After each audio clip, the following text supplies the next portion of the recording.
let's start with the C major scale. The C major scale is all the white notes from C to C, right?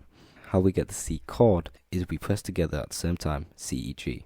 C major works in the C major scale because the notes that make up C major are in the C major scale. So C, E, G are in the C major scale. If the chord that you're trying to use doesn't really fit with the notes in that scale, then it won't really sound that nice, going into more chromatic and dissonant areas. Now what you can do is you can do that for every single note that fits in the scale. So, for example, we can do D, F, A, D minor, E, G, B, E minor, F, A, C, F major, and we can keep going.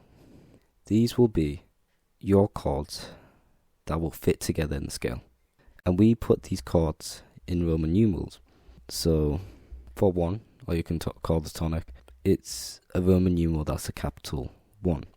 And then it goes 2, 3, 4, 5, 6, 7, and then starts on 1 again, because there's 7 chords, as there is 7 notes. Now, with the minor chords, it's always going to be lowercase letters for the Roman numerals. So, for D minor, it will be 2 I's, 2 lowercase i's. And for A minor, it will be a lowercase v and a lowercase I. Now, for major scale, it will always be major, minor, minor, major, major, minor, diminished. Yeah, we use these because these chords fit into the scale.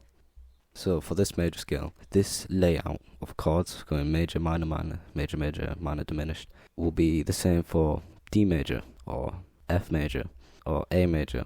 It'll always be the same for that major scale. So let's say D major, the D major scale, right?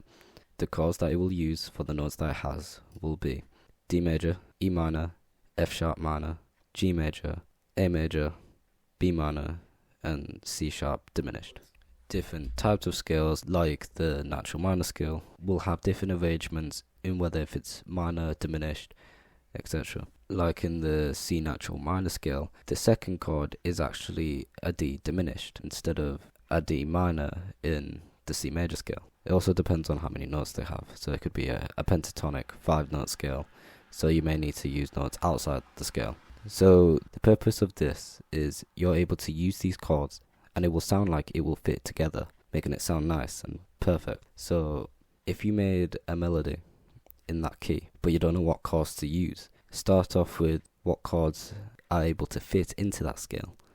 So if you're using the F major scale, you made a little melody, you could do the 1-4-5, which is F major, B flat major, and C major.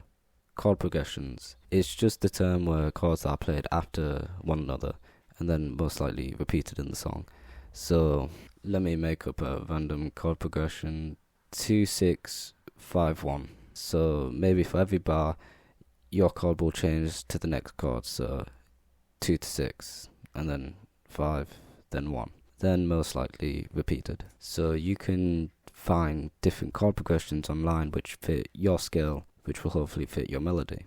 For example, a really common chord progression in jazz and blues is 1-4-5, the chord progression. So if you was in the key of C, then it would be C major, F major, G major, and then they would repeat it every 3 or 4 bars. Now the Roman numerals, or the chords, right, have different, you can say they have different purposes, which you can use in your music, and I'll give you about 5 of them here.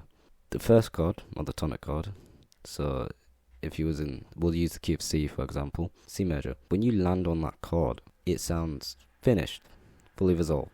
Couldn't really go anywhere else. You can use it at the end of the song to finish it, and it'll sound perfect. Now, the second chord, D minor, sounds like an alternative chord to the 4 chord, which we'll get onto, where it wants to go back to the 1, creating some tension, but it's not in a rush. It's like a minor alternative. The 3 chord, E minor, is a mix of both tension and rest. So like a mix of the 4 and 5 chord, which we'll get onto, and it wants to go back to the tonic. It could go back to the tonic and it'll sound good, or it doesn't need to, and you could just end the song there. The 4 chord gives the feeling that it wants to go back to the 1 chord, but it's not in a rush to do so. So you could go on to another chord like the 5 chord later. This makes like a less tension, more relaxed resolution to the song, and people normally call this the Amen chord, Amen cadence, which we'll get onto cadences in a minute. And the 5 chord gives the most tension on the scale and wants to go back to the 1 chord as soon as possible.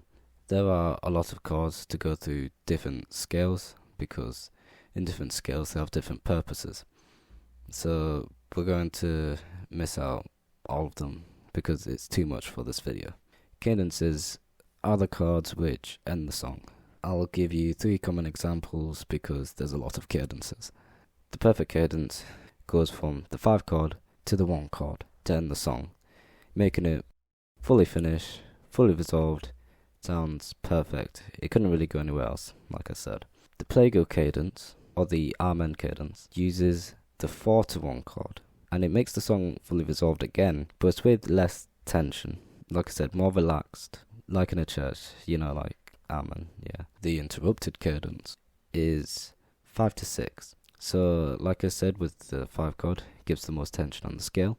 If you go to 6, it wants to go back to the 1, first of all, but then is interrupted by the 6 chord. This creates a sense of surprise, like you don't really expect it. And the thing about the 6 chord is you could actually just end it there, and it would create like a darker ending.